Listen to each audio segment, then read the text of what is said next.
നമ്മുടെ medical coding trending ആയിട്ട് കുറച്ച് കാലമായി. അതിന് നമുക്കറിയാം പല സമയങ്ങളിലും പല കോഴ്സുകളും ട്രെൻഡിങ് ആവാറുണ്ട്. ആ ട്രെൻഡിങ് ആവുന്ന സമയത്ത് ഒരുപാട് ഇൻസ്റ്റിറ്റ്യൂട്ടിൽ അത് പഠിപ്പിക്കാറുണ്ട്, കുട്ടികൾ പഠിക്കാറുണ്ട്. പിന്നീട് കുറച്ച് കഴിയുമ്പോൾ അത് റിലവൻ്റ് അല്ലാണ്ടാകും. സത്യത്തിൽ നിങ്ങൾ ഈ മെഡിക്കൽ കോഡിങ്ങിന്റെ ഫ്യൂച്ചർ എന്താ, ഇനി ഇത് പഠിച്ചിട്ട് എന്തെങ്കിലും കാര്യമുണ്ടോ? ഓക്കെ, ഇതിന് ഉത്തരം ഞാൻ ഡാറ്റ ബേസ് ചെയ്തിട്ടൊന്ന് ആദ്യം സംസാരിക്കാം. നിങ്ങൾ നോക്കുകയാണെങ്കിൽ ഇപ്പോൾ നിങ്ങൾ ചാറ്റ് ബോട്ടുകളോടൊക്കെ ചോദിക്കുകയാണെങ്കിൽ ഈ ചോദ്യം തന്നെ ചോദിക്കുകയാണെങ്കിൽ ഉത്തരം കിട്ടുന്നത് എങ്ങനെയായിരിക്കും? 2023 33 ബില്യൺ മാർക്കറ്റ് വാല്യൂ ഉള്ള ഇൻഡസ്ട്രിയാണിത്. 2030 ആവുന്നതോടുകൂടി അത് അറൗണ്ട് 49 ബില്യൺ ആണ് അവർ പ്രൊഡിക്റ്റ് ചെയ്യുന്നത്. ആൻഡ് ഈവൻ മോർ 2033 ആകുമ്പോഴേക്ക്, അതായത് within A span of 3 years it's become 90 billion market value ഉള്ള ഇൻഡസ്ട്രി ആയിട്ടാണ് പോകുന്നത്. സോ അത്രയും ഗ്രോത്ത് പ്രൊഡിക്റ്റ് ചെയ്തിട്ടുള്ള ഒരു ഫീൽഡാണ്.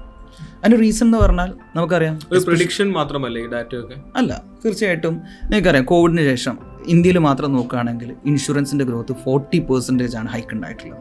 അപ്പോൾ ഇൻഷുറൻസ് എത്രത്തോളം ഗ്രോത്ത് ഉണ്ടാകുന്നോ അത്രത്തോളം മെഡിക്കൽ കോഡിങ് ഡിമാൻഡ് കൂടിക്കൊണ്ടിരിക്കും. അത് നിങ്ങൾക്ക് കാണാം. ഇപ്പം മെഡിക്കൽ ഇൻഷുറൻസ് മാൻഡേറ്ററി ആയിട്ടുള്ള രാജ്യങ്ങളിൽ US, UAE പോലുള്ള രാജ്യങ്ങൾ, ഇവിടെ മെഡിക്കൽ കോഡിങ്ങിൻ്റെ ഗ്രോത്ത് നിങ്ങൾ നോക്കുകയും അവരുടെ മെയിൻ ഔട്ട്സോഴ്സിങ് ഹബ്ബായിട്ടുള്ള രാജ്യം ഇന്ത്യ തന്നെയാണ്. ഇന്ത്യയിലോട്ടാണ് അവരുടെ മേജർ മെഡിക്കൽ കോഡിങ് അവർ ഔട്ട്സോഴ്സ് ചെയ്യപ്പെടുന്നത്. അപ്പോൾ നിങ്ങൾ നോക്കുകയാണെങ്കിൽ ലോകത്ത് ആകമാനം മെഡിക്കൽ കോഡിങ് വെൽ ഇംപ്ലിമെൻറ്റഡ് ആയിട്ടുള്ള രാജ്യങ്ങൾ മെയിനായിട്ട് ഈ 2 തന്നെയാണ്. ബാക്കിയുള്ള GCC കൺട്രീസ്, എസ്പെഷ്യലി GCC കൺട്രീസിൻ്റെ ഗ്രോത്ത് നിങ്ങൾക്ക് ഞാൻ പറയാൻ തന്നെ അറിയാം. അപ്പം സൗദി വിഷൻ 2030, അതിനൊക്കെ ഡീറ്റെയിൽ ആയിട്ട് നിങ്ങൾ പോവുകയാണെങ്കിൽ മെഡിക്കൽ കോഡിങ്ങിൻ്റെ ഗ്രോത്ത് GCC കൺട്രീസിലും മറ്റുള്ള വെസ്റ്റേൺ കൺട്രീസിലൊക്കെ കൂടിക്കൊണ്ടിരിക്കുന്നു. ഇത് കൂടാതെ ഇന്ത്യ പോലുള്ള പ്രോഗ്രസിങ് നാഷൻസിലും ഞാൻ പറയട്ടെ നിർബന്ധമായിട്ടും ഇത് ഇംപ്ലിമെൻറ്റ് ചെയ്യേണ്ടതായിട്ട് വരും. അപ്പോൾ എനിക്ക് പറയാനുള്ളത് ആക്ച്വലി മെഡിക്കൽ കോഡിങ്ങിൻ്റെ സാധ്യത നിങ്ങൾ ഇനിയാണ് കാണാൻ പോകുന്നത്. This is the reality.